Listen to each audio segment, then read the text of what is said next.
Allô? Allô, le commissariat? Venez tout de suite. Il y a un mort dans le cimetière. Oui, non, c'est pas une blague. Je suis monsieur Espeluche, le conservateur. Je vous dis qu'il y a un mort, un vrai, comme vous et moi. Ouais, enfin, je veux dire un mort qui n'est pas enterré, quoi. Et oui, je viens de le trouver sur une tombe. Pas de dame dessus. Ben, qu'aucun de sort, puisque je vous répète... Eh? Ah non, je ne touchais à rien. Entendu, je vous attends.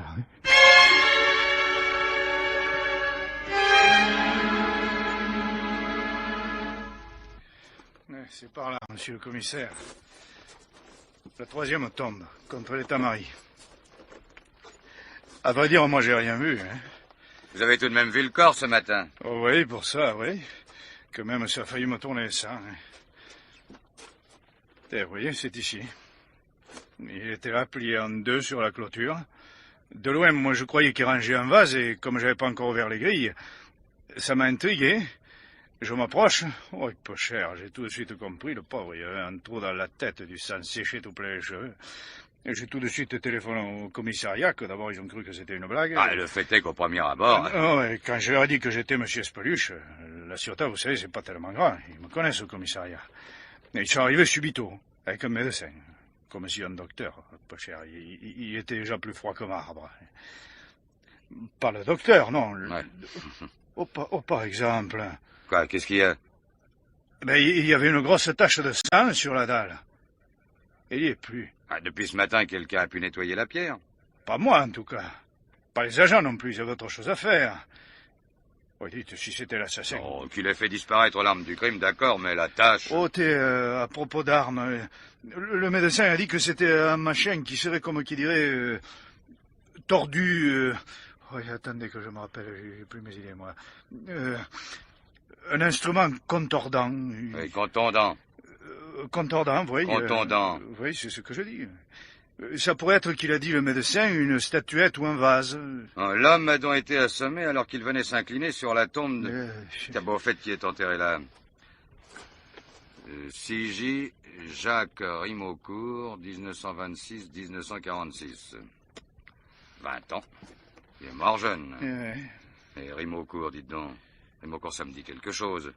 Je crois bien que ça vous dit, Rimaucourt et les chantiers navals, la plus grosse fortune de la région. Ouais.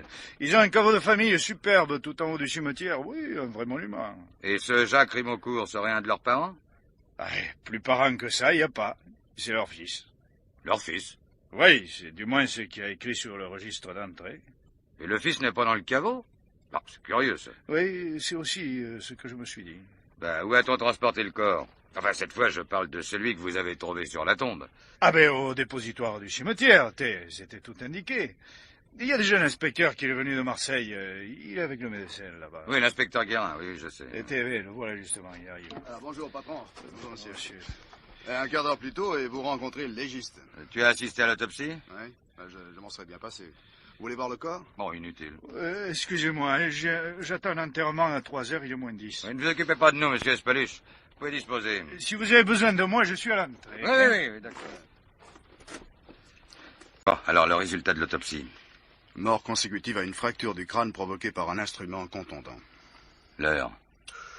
Très approximative. Le coup a été porté dans la soirée. Le décès est survenu dans le courant de la nuit. De sorte que si on l'avait découvert tout de suite, on aurait pu le sauver. Le légiste n'est pas formel, il a dit peut-être. En tout cas, le pauvre bougre a agonisé 2 ou 3 heures. Son identité? Mystère. Rien dans les mains, rien dans les poches. L'assassin, je suppose que c'est lui, l'a consciencieusement dépouillé. Manquait plus que ça. Bon, t'as examiné ses vêtements? Oui, de fond en comble. Tous les effets sortent du grand bazar de la Canebière. De la confection de grande série. Le linge? Idem. Même pas une marque de blanchisserie. Je n'ai recueilli qu'un seul. Un tout petit indice. Tout de même. Une de ses chaussures a été garnie par une semelle de carton. Tenez, voyez plutôt. Si tu comptes l'identifier avec ça, toi. C'est une semelle qu'il avait découpée lui-même, tiens. Du carton d'emballage, sans doute. Non, un carton de livraison, plutôt. Tenez, retournez là. Il reste une partie de l'étiquette. Et comme c'est une étiquette en tête... Mais ma foi, oui, t'as raison. Évidemment, elle est incomplète. Ce sera pas difficile à reconstituer. Palais de la Four, De la fourrure, sans doute. Hein? Ouais. Quant à l'adresse, 26 cours Belle-Mars. Bah, ça pose pas de problème. 26 cours Belzins, Marseille. Ouais, voilà déjà un point d'acquis. Bah, on est même gâté puisqu'on a aussi le début du nom de la cliente. Attends, Madame P. Hein? I ou U. Ah, ça, il a une écriture de cochon. Celle-là, d'après toi, qu'est-ce que c'est? C'est un G ou un Q? À mon avis, c'est un G. Un G, oui. Ça fait Pi ou Pug. Oui, Pi ou Pug, oui. De toute façon, le fournisseur pourra la compléter. Oui. Et quand on aura l'adresse de cette dame, on pourra toujours lui demander qui a eu la possibilité d'utiliser son carton pour se tailler une semelle. Ah, alors tu sais ce qu'il te reste à faire. Hein? Tu rentres à Marseille et... Vous rentrez pas avec moi? Non, pas encore. Je vais d'abord rendre visite à la famille Rimaucourt. Rimaucourt des chantiers navals. Hein? La plus grosse fortune de la région.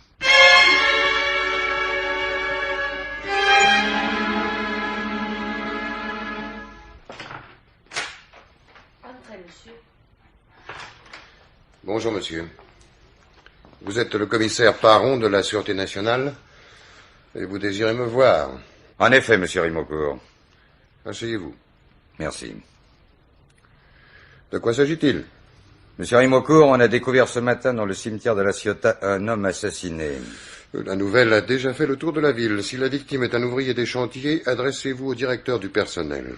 L'homme a été assassiné sur la tombe de Jacques, votre fils. Et alors?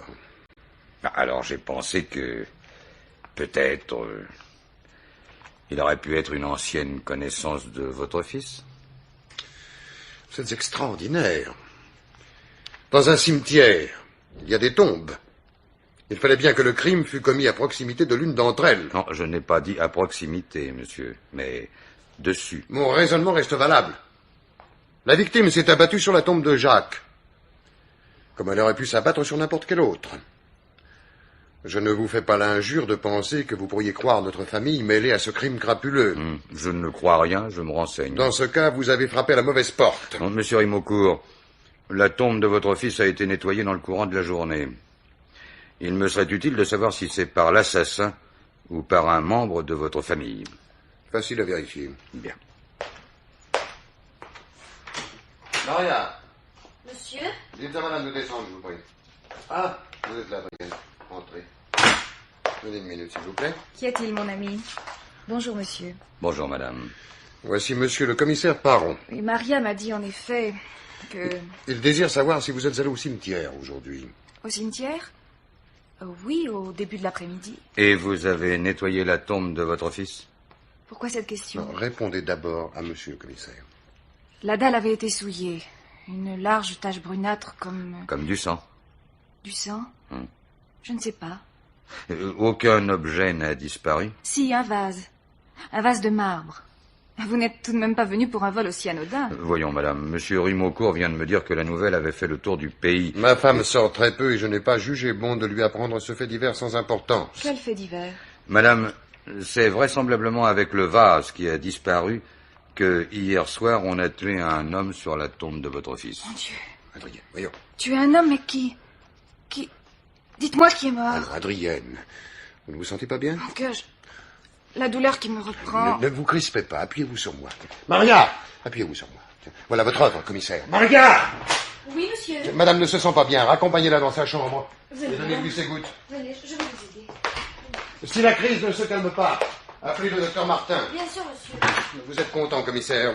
Vous avez votre renseignement. J'ignorais que madame Rimaucourt fut cardiaque. Elle ne s'est jamais remise de la disparition de Jacques. Nous évitons d'en parler. Votre fils est décédé en 46 et... dites donc, ça fait tout de même 17 ans. Je comprends mal l'émotion de madame Rimaucourt. Il y a beaucoup de choses que vous comprenez mal. Excusez-moi, j'ai un rendez-vous, je vous reconduis. Cependant, à propos de Je votre regrette, fils... je suis pressé. Au revoir, monsieur. Au revoir. S'il vous plaît, pourquoi votre fils n'est-il pas inhumé dans le caveau de famille? Il y a des affaires qui ne regardent pas la police.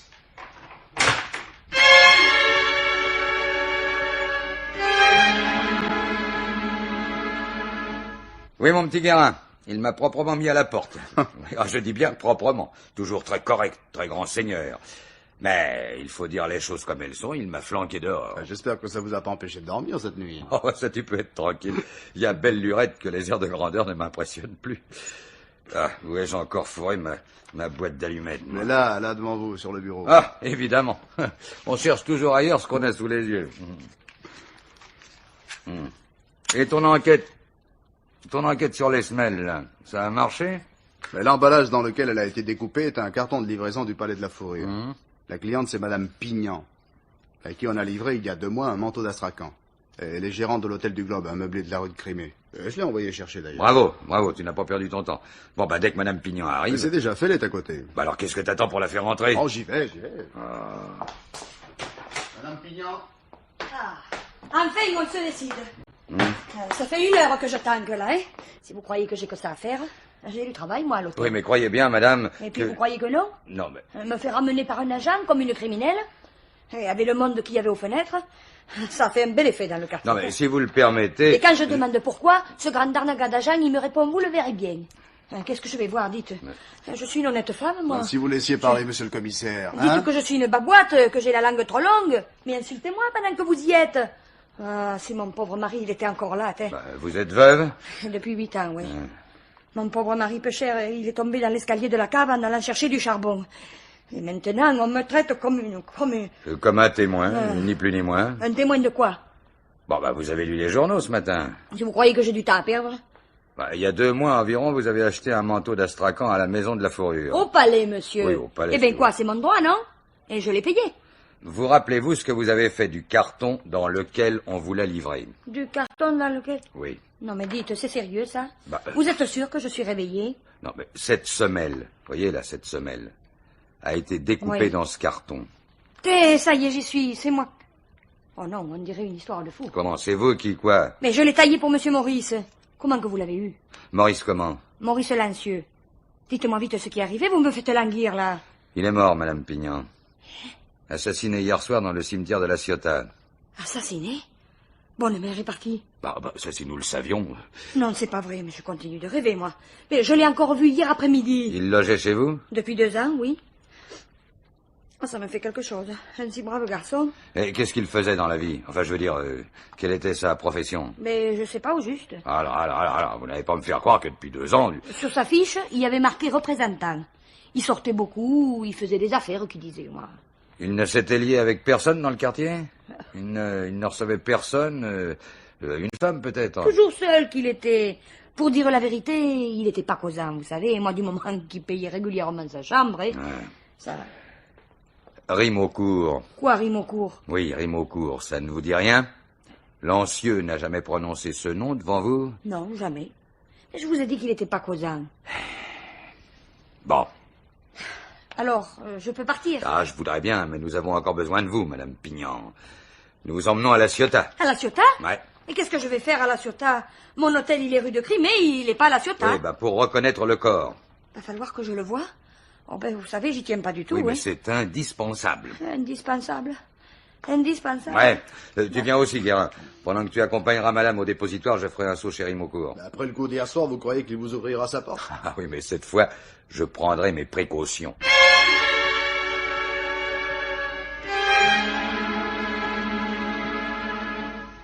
Je regrette, monsieur le commissaire. Monsieur et madame Rimeaucourt viennent de sortir. Oui, je sais. C'est pour ça que je suis venu. Car c'est vous que je veux voir, Maria. Moi? Et pourquoi?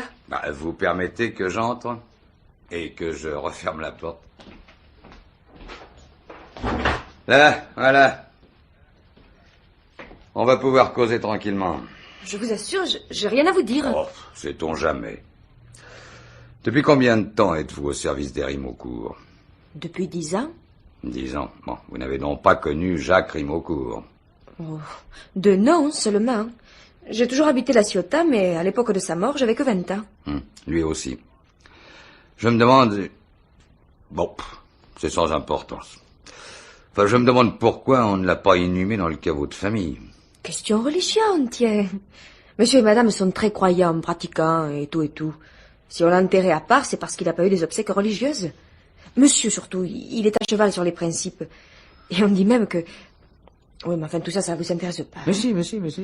On dit que... que M. Rimeaucourt a fait des pieds et des mains auprès de l'évêché, sans résultat. Du moment que M. Jacques s'était suicidé, rien à faire pour qu'il passe à l'église. Le pauvre garçon s'est suicidé. Et pourquoi donc? On n'en sait trop rien. Ça s'est passé à Marseille, et on a ramené le corps. On n'en parle jamais à la maison? Oh, rarement. Monsieur entre alors dans une colère noire et madame se met à pleurer. C'est qu'il n'est pas commode, monsieur. Juste, oui, mais dur. Dites, vous lui répéterez pas que je... Non, soyez tranquille. Ah bon. Non. Autre chose. Ne serait-il pas venu ici ces temps derniers un homme d'une quarantaine d'années, légèrement grisonnant, pas très bien vêtu? Oh, vous savez, il vient beaucoup de monde d'ici. Oui, mais il s'appelle Maurice Lancieux. Ça pourrait être une ancienne relation de Jacques Rimeaucourt. Lancieux? Non. Non, je ne vois pas. Bah, ça fait rien. Tout de même, se suicider à 20 ans... et comment s'est-il tué? Je crois qu'il s'est noyé. Oh, c'est si vieux, vous savez, moi je... Mais vous dites que le suicide a eu lieu à Marseille? Vous permettez qu'avant de partir, je donne un coup de fil? Ah, si vous croyez que moi je... Non, mais craignez rien, je prends tout sur moi.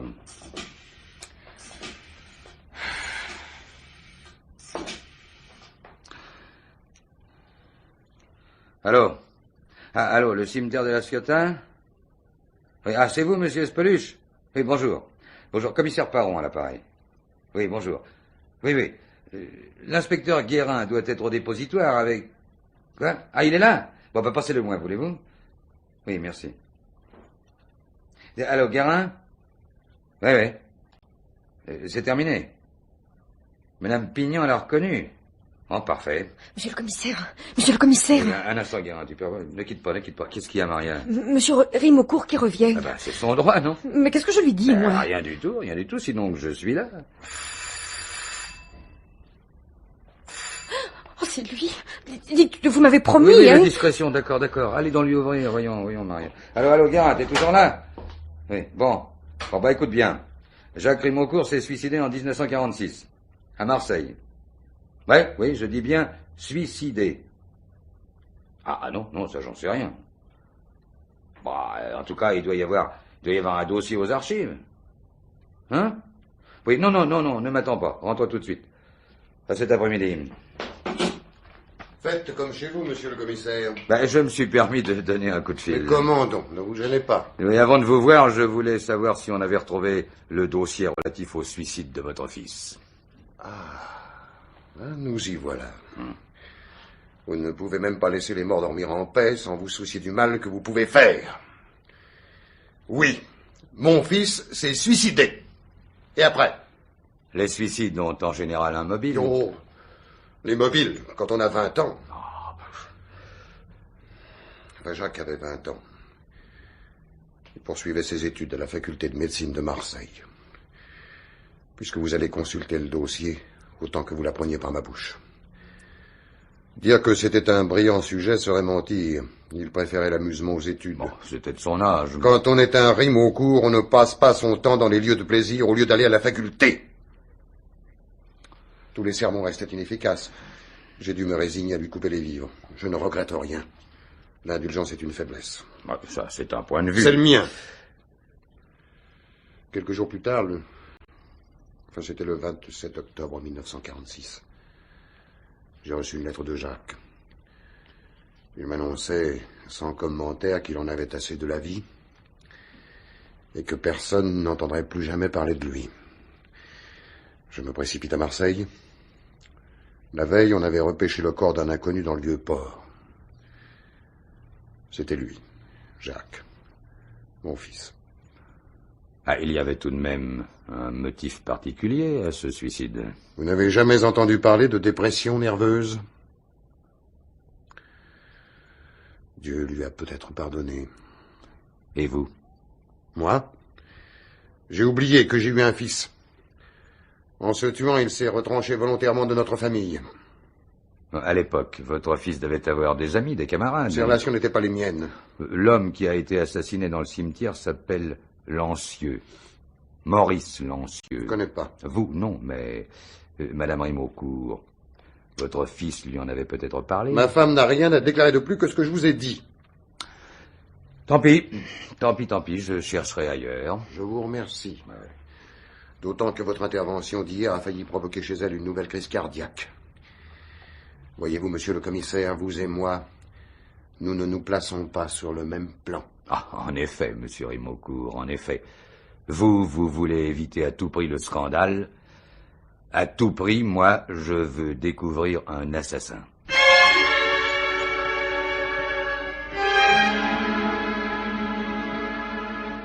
À peu de choses près, patron, la version de Rimaucourt correspond à ce qu'il y a dans le dossier. Ah, à peu de choses près, c'est-à-dire... C'est-à-dire le portrait de Jacques est en réalité beaucoup plus noir que ne vous l'a brossé son père. Ah. C'était un débauché, le genre fils à papa qui fréquente le milieu en se donnant des allures de dur. À l'époque, on le voyait souvent avec une fille, une certaine... attendez, je notais le nom.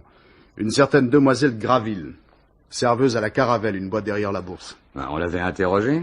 Oui, sa déposition est au dossier, datée du 30 octobre 1946. La fille ne nie pas être la maîtresse de Jacques, mais naturellement, elle ne sait rien, ne comprend pas le suicide. Motus et bouche cousue, quoi. Ah il faut tâcher de la retrouver. Après 17 ans. C'est pourquoi je dis tâcher. C'est tout? Mais il y a aussi la déposition d'un nommé Milano, détective privé engagé par le père pour surveiller son fils. C'est lui qui a averti Rimaucourt que le noyé du port était son fils. Tu l'as vu? Non, il est plus à l'adresse indiquée, après 17 ans. Ah, tu m'agaces. Faut que je fasse tout moi-même, ici. À quelle adresse, ton Milano? 26 rue Françoise Bonneau. Ah, 26 rue Françoise Bonneau. Bon. Allô, c'est toi, Granger? Bon, ici, Parent. Oui, ça va, merci. Dis donc, tu as dans tes archives la liste des privés de Marseille. Bon, il s'appelle Milano. Et en 1946, il habitait au 26 rue Françoise Bonneau, c'est ça? 26 rue Françoise Bonneau. Bon, tu me rappelles?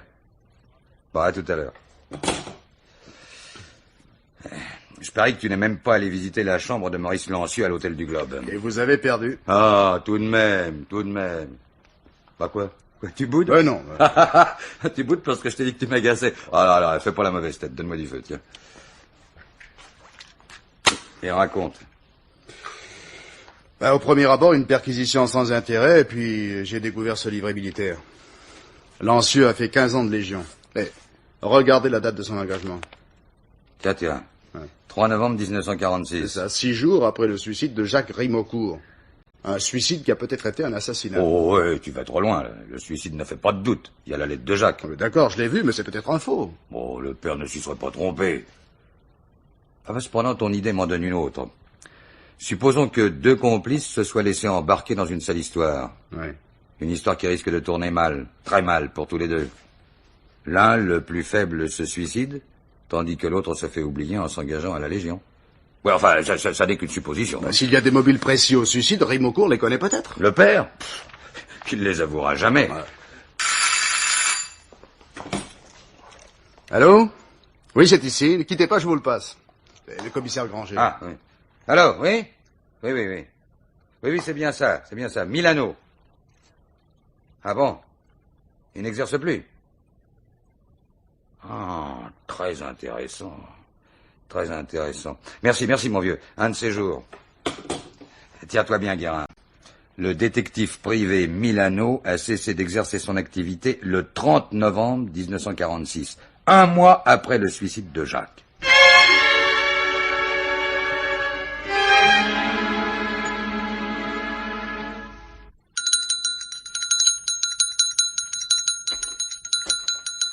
Bonsoir, monsieur Speluche. Bonsoir, monsieur le commissaire. J'ai juste fermé. C'est qu'il fait déjà très sombre. Mais en cette saison, la nuit, elle tombe vite. Je sonnais la cloche par acquis de conscience, comme on dit. Il y a belle lurette qu'il n'y a plus personne. Vous savez que hier soir, le crime a été commis aux environs de cette heure-ci? Oui, vous dites, rien que d'y penser, ça me donne la chair de poule. Et quand vous avez sonné la cloche, il n'y a pas eu de retardataire? Hier soir? Oui. Ma foi, non, j'ai rien remarqué. Dites donc, la tombe de Jacques Rimaucourt, on l'aperçoit d'ici? Ah oui, vous me posez une question, là, il faut que je me repère. Attendez, V, là-bas. Vous voyez les tamaris? Ouais, Eh bien, il est juste au pied. juste au pied. Oui, de sorte que dissimulé derrière les tamaris, l'assassin a pu surprendre sa victime et la frapper dans un cimetière à peu près désert.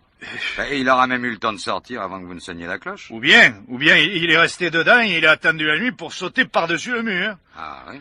Aucun de sort, quand je pense qu'il était peut-être là à moins de 50 mètres. Oh, dire. Oh, du coup, j'allais oublier de vous dire, la dame qui est venue ce matin pour reconnaître le corps, Ouais, Madame Pignon. elle est revenue cet après-midi, Oh, pour me voir, cette fois. Elle m'a donné 250 francs. 250? 25 000 anciens francs? Tout rond, oui. Vous savez pas pourquoi? Pour que lorsque l'ancien il sera enterré, j'y fasse mettre une croix et un entourage à sa tombe. Elle m'a même donné un petit quelque chose pour ma peine. Ah, ben ça part d'un bon sentiment. Ouais, aujourd'hui, peu cher, hein? Les bons sentiments. Qui c'est ce fada qui arrive maintenant? Il croit que je vais le laisser entrer, celui-là. Mais vous fâchez pas, vous ne reconnaissez pas mon adjoint? Oh, pardon. J'ai dit fada, je savais pas. Guérin, je suis là. Ah, enfin, patron. Mais je savais bien que je vous trouverais ici, j'avais hâte de vous annoncer la nouvelle. Quoi, tu as découvert l'assassin? Ce serait trop beau, mais j'ai retrouvé Milano, le privé. Ah, tu sais pourquoi il a cessé d'exercer? Oui, pour prendre un commerce. Un magasin de radio et de télé boulevard de Roux. Ben, il le tient toujours.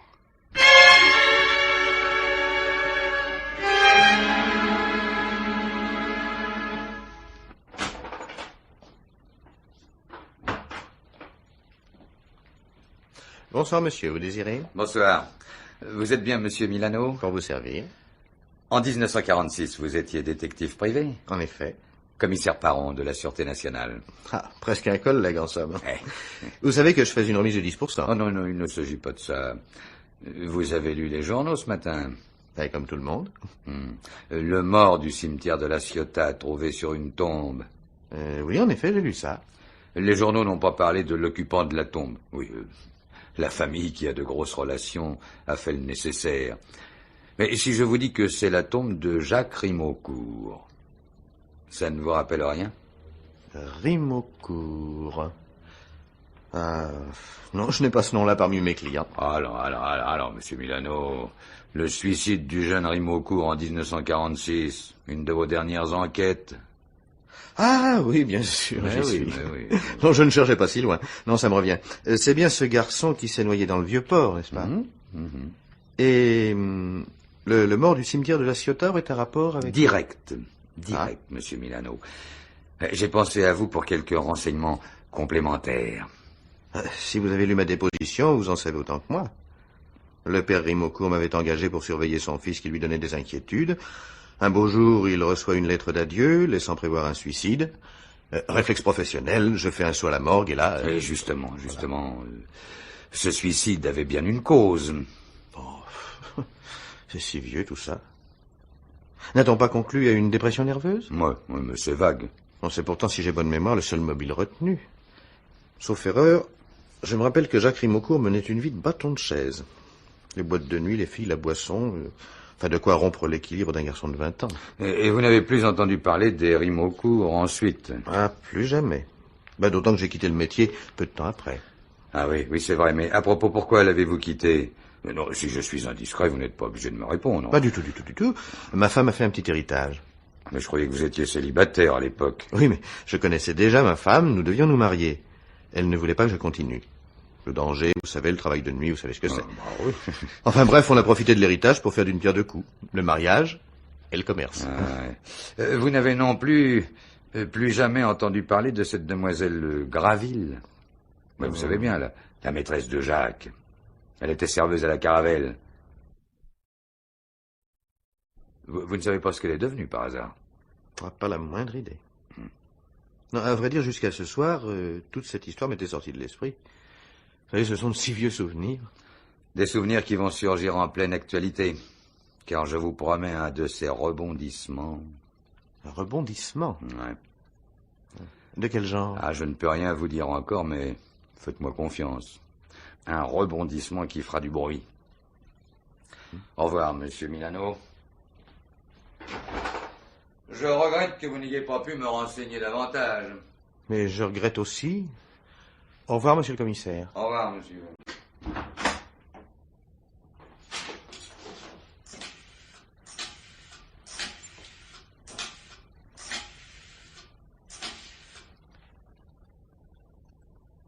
Allô?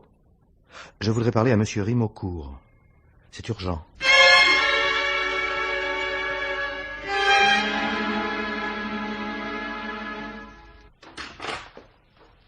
Ben alors, Guérin, ça va pas?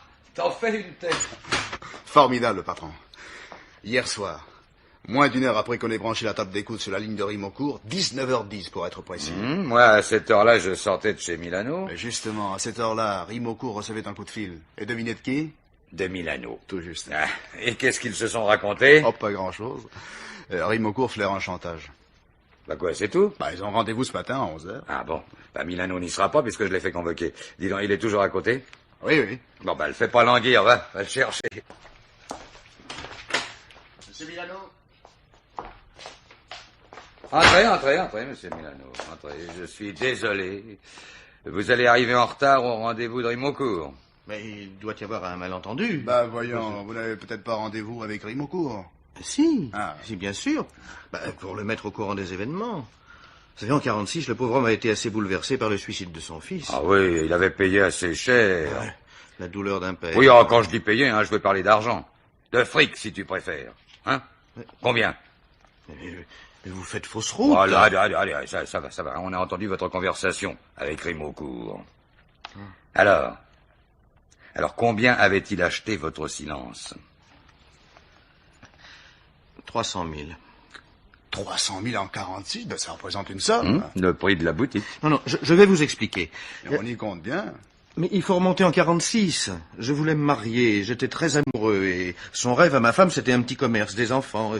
Moi, j'aimais pas tellement le métier que je faisais. Oui, à l'époque, vous surveilliez le jeune Rimeaucourt. Oui, et c'est comme ça que j'ai eu connaissance de cette affaire. Ah, le suicide? Oh, le suicide est venu plus tard. Il y a eu d'abord le règlement de compte. Ah. Oui, un type tué d'un coup de revolver dans une impasse des bas-quartiers au cours d'une bagarre. Et naturellement, comme d'habitude, personne n'avait rien vu ni rien entendu. Et le meurtrier, c'était Jacques Rimeaucourt. Oui, mais j'étais le seul à le savoir. Parce que je le surveillais depuis plusieurs jours. Alors j'en ai avisé tout de suite le père. Il venait de recevoir une lettre d'adieu de son fils et vous connaissez la suite. Et monsieur Rimeaucourt vous a payé pour que vous gardiez le secret. Et surtout pour que vous n'avertissiez pas la police. Oh, la victime était un personnage peu recommandable. Alors le meurtrier s'est fait justice, alors j'ai pensé que je faisais de tort à personne. Et vous empochiez 300 billets. Oh, bah bravo, belle mentalité. J'ai eu tort, oui, je regrette. Oui, réservez la scène du repentir pour vos juges. Écoutez, depuis 17 ans, je mène une vie honnête, j'ai une femme, j'ai 3 enfants. Oui, votre avocat saura le faire valoir. Laissez, restons-en au fait. Jacques Rimeaucourt n'aurait-il pas eu un complice? Un complice insolvable que vous auriez été obligé de laisser courir? Maurice Lancieux, par exemple. J'ai jamais entendu parler de Lancieux. Ça. Non, je dis Lancieux qui aurait été forcément au courant de votre combine et qui, à son retour, aurait voulu monnayer son silence. Vous avez pignon sur rue, l'argent ne vous manque pas. Mais c'est faux! Croyez-vous, je vous ai dit la vérité, toute la vérité. S'il était venu me réclamer de l'argent, moi j'aurais payé. Mais je l'aurais pas tué, enfin. Voyons, monsieur Milano, mais vous vous défendez comme si on vous accusait d'assassinat. Non, pour l'instant, vous n'êtes inculpé que de faux témoignages. Vous m'arrêtez? Ça, je voudrais faire autrement que je ne pourrais pas. Mais c'est pas possible, enfin, ma femme, mes enfants... Mais vous pourrez aller leur dire au revoir. L'inspecteur Guérin va vous accompagner, vous prendrez une valise avec du linge. Si on rencontre Rimeaucourt à la boutique. Il est 11h30, ça m'étonnerait qu'il ait attendu jusque-là, surtout si madame Milano lui a dit que son mari venait d'être emmené par la police. Non, je crois que si je veux le voir, c'est à la Ciotat qu'il faut que j'aille.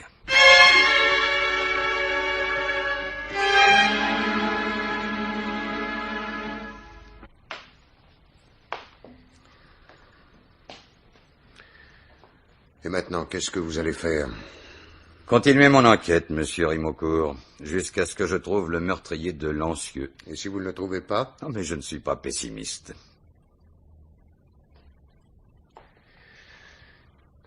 Monsieur le commissaire, je vous dois des excuses. J'ai été brusque, maladroit, enfin, presque grossier avec vous. Grossier, c'est un bien grand mot. Disons que vous m'avez traité de haut. Ça revient au même. Voyez-vous, à présent, je voudrais m'adresser non plus au commissaire de police, mais à l'homme. Je suis aussi un homme, monsieur Rimeaucourt. Vous pouvez, vous devez me comprendre. Jacques s'était fait justice. Il n'avait plus de compte à rendre à la société. Pouvais-je encore le laisser accusé de meurtre? Laisser salir notre famille par un scandale inutile? Mettez-vous à ma place. À votre tour, mettez-vous à la mienne. Je dois arrêter l'assassin de Lancieux, quoi que vous invoquiez pour me faire changer d'avis. Mais rassurez-vous, je ne vais pas vous offrir de l'argent. Merci. Pour en revenir à Lancieux, j'ai de fortes raisons de croire qu'il connaissait la vérité et qu'il a été tué parce qu'il a tenté de monnayer son silence. Vous voyez à qui je pense? Milano aurait fait ça? Ça n'est pas à exclure. Néanmoins, si ma supposition est exacte, il existe une autre personne qui, autant, sinon plus que Milano, aurait eu intérêt à supprimer le maître chanteur. Quelle personne? Vous-même, monsieur Rimeaucourt. Sortez, monsieur. Votre accusation est intolérable. Je n'accuse pas, je constate. Je ne supporterai pas que dans ma propre maison... Sortez! Bon, je n'insiste pas. Au revoir. Adieu, monsieur.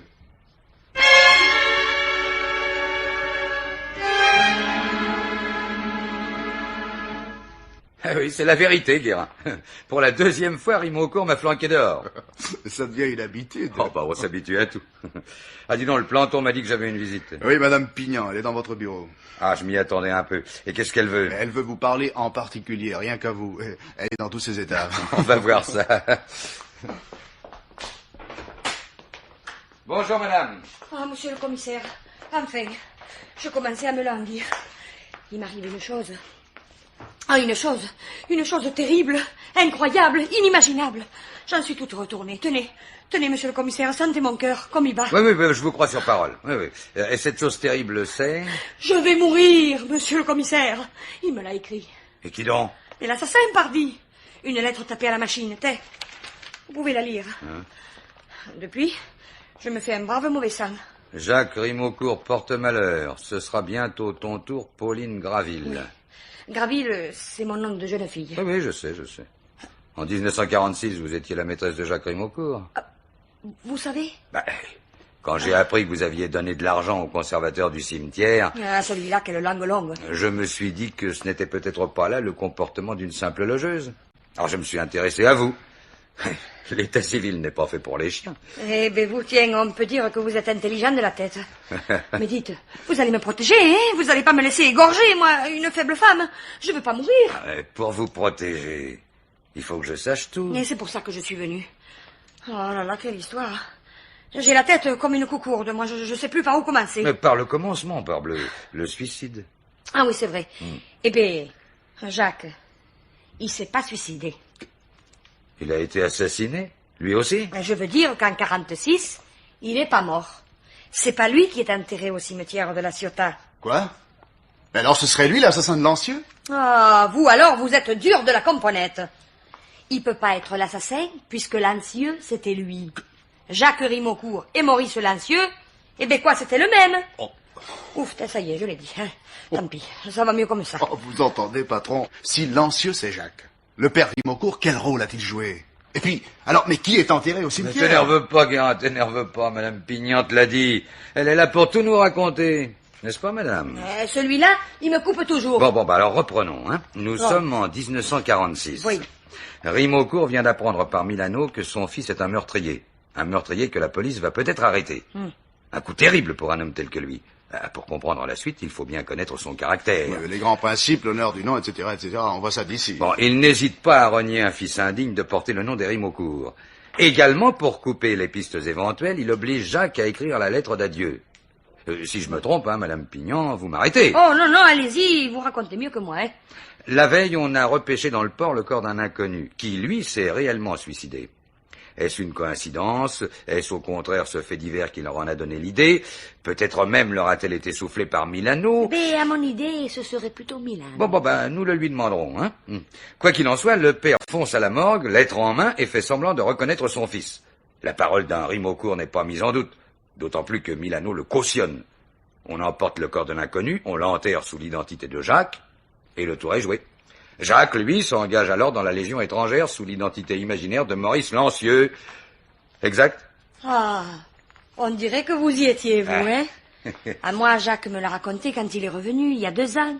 Entre-temps, je m'étais mariée et puis j'étais devenue veuve. Je ne pouvais pas lui refuser une chambre. Il y a des souvenirs qui attachent, vous savez. Il revoyait sa famille? Pas son père. C'est que ça n'est un drôle, le père Rimeaucourt. Mais je crois bien que Jacques rencontrait sa mère. Elle lui donnait de l'argent? Je pourrais pas l'assurer, moi. Si vous connaissiez l'assassin... Mais vous pensez bien que je vous le dirai. Je tiens ma peau, moi, et comme dit l'autre, j'en ai qu'une. Oh, Boudy, qu'est-ce que je vais faire? Qu'est-ce que je vais devenir? J'ose plus sortir d'ici, moi. Vous allez tranquillement rentrer chez vous. Chez moi? Oh, j'oserais jamais. Peut-être qu'ils m'attendent là-bas avec un couteau long comme ça. Je les connais, mes locataires. Dites, c'est pas eux qui rappliqueront si j'appelle au secours. Vous ne craignez absolument rien, Madame Pignon. C'est vous qui le dites. Je vous donne ma parole qu'il ne vous arrivera rien. Oh, vous avez votre œil coquin, là. Vous devez savoir des choses, non? Vous ne craignez plus rien parce que l'assassin est sous les verrous. Bonne mère!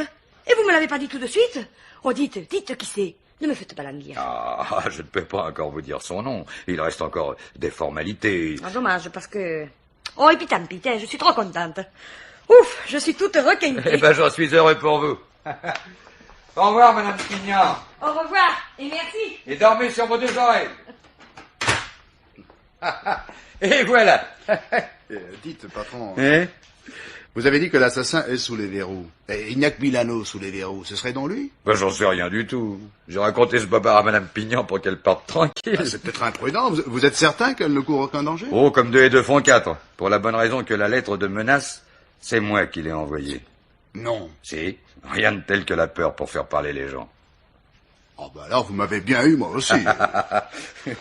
Tout de même.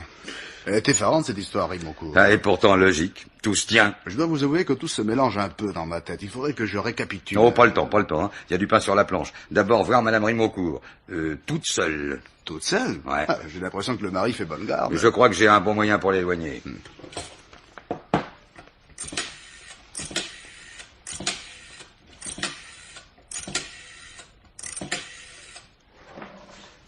Allô, Monsieur Rimeaucourt? Ah, oui, c'est moi, Paron. Non, ne raccrochez pas. Ne raccrochez pas, Monsieur Rimeaucourt. Je vous présente mes excuses pour mes soupçons de ce matin. Oui. Ah oui, il serait odieux de penser qu'un père puisse tuer son propre fils. Ah, vous avez compris. Non, ça serait trop long par téléphone. Si vous voulez passer à mon bureau...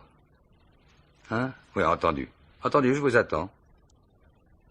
À tout à l'heure. Et voilà, c'est pas plus difficile que ça. Pendant qu'il fera le poireau ici, nous autres, nous serons à la Ciotat.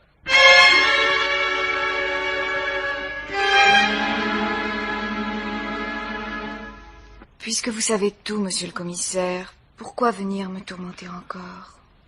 Parce que je veux arrêter l'assassin de votre fils, Madame Rimeaucourt. Je ne saurais malheureusement vous être d'un grand secours. Il suffit parfois de si peu de choses. Quand avez-vous revu votre fils pour la première fois? Il y a 1 an et demi environ. Il était à Marseille depuis 6 mois déjà, sans avoir osé se faire connaître. Et puis un jour, il s'est décidé. Il m'a téléphoné à moi toute seule. Et vous avez accepté de le revoir en cachette de Monsieur Rimeaucourt? J'étais trop heureuse de le retrouver. Malgré ce qu'il avait fait, c'était toujours mon enfant. Je n'en avais qu'un. Je l'ai perdu 2 fois. Où vous rencontriez-vous? Les premiers temps, à Marseille. D'ordinaire, je ne quittais pratiquement jamais la Ciotat à cause de mon état de santé. Aussi, mes déplacements ont fini par intriguer mon mari. Il nous a surpris. C'est un homme droit, honnête, certes, mais implacable sur les principes. Pour lui, son fils était réellement mort en 1946. Il m'a interdit de le revoir. Et vous avez passé outre? Oui. Nous avons alors convenu, Jacques et moi, de nous rencontrer au cimetière de la Ciotat. Mes visites à cet endroit ne pouvaient éveiller du soupçon. Jacques m'attendait derrière les tamaris. Ah oui, je vois. Les tamaris qui sont près de la tombe où il a été soi-disant enterré. Oui. Quand, avant-hier, j'ai aperçu la tache de sang sur la dalle, Pas un seul instant, je n'ai envisagé l'atroce vérité. J'ai pensé que, au pis-aller, Jacques s'était battu avec le voleur. Voleur? Quel voleur? Je lui remettais chaque fois un peu d'argent. J'ai un peu de fortune personnelle. Lorsqu'il était en retard et que je ne pouvais l'attendre, je glissais des billets sous le vase en marbre. Il le savait. C'est comme ça que j'ai fait la dernière fois. Mais combien y avait-il sous le vase? 20 000 francs. Des francs anciens. Les semaines précédentes, il y avait déjà eu 2 vols. On avait dû changer de cachette. Ainsi donc, ce serait le voleur qui... Alors, votre fils qui veut le surprendre se dissimule derrière les tamaris, et au moment où l'autre soulève le vase, seulement l'autre, il avait le vase à la main. Ah, mais toutes les données de l'enquête sont changées. Absolument toutes.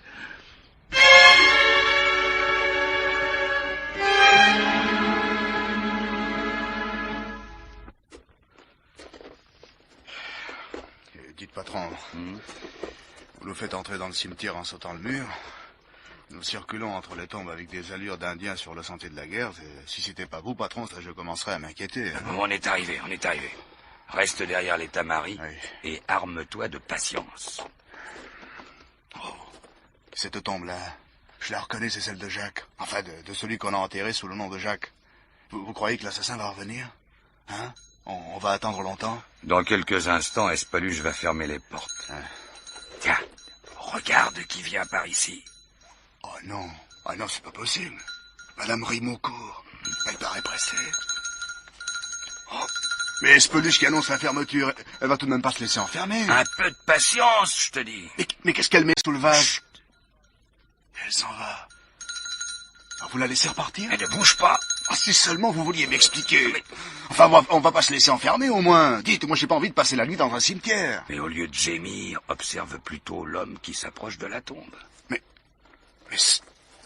Eh oui, c'est lui. Il est tombé dans le piège que, d'accord avec Madame Rimaucourt, je lui ai tendu. Il l'a surveillé comme d'habitude. Comme d'habitude, il l'a vu cacher quelque chose sous le vase. Il n'a pas pu y résister. Attention, il soulève le vase. Allons-y. Oh, ça y est, patron. Ça y est, je le tiens. C'est le commissaire. La main dans le sac, Espeluche. Ou plutôt dans le vase. Et cette fois, vous n'aurez pas le temps de frapper. Lâchez-moi! C'est pas moi! C'est pas moi! Ouais, ne perdez pas votre temps à nier, hein? C'est la répétition des vols qui vous a trahi. Vous étiez le seul à pouvoir être là, chaque fois, au bon moment. Vous avez tué un homme pour 200 francs. C'est décidément pas cher. Et maintenant, c'est moi qui ne donnerai pas cher de votre tête. Non, je veux... Oh là, oh, hé, patron, qu'est-ce qu'il lui prend? C'est- Mais il a tourné de l'œil, patron. La peur. Il s'est déjà vu sur la guillotine. C'est une façon d'avouer. Dire qu'on est allé chercher le meurtrier si loin alors qu'on l'avait sous la main dès le début. Eh oui, je te l'ai déjà dit à propos d'autre chose, Guérin. On cherche souvent ailleurs ce qu'on a sous les yeux.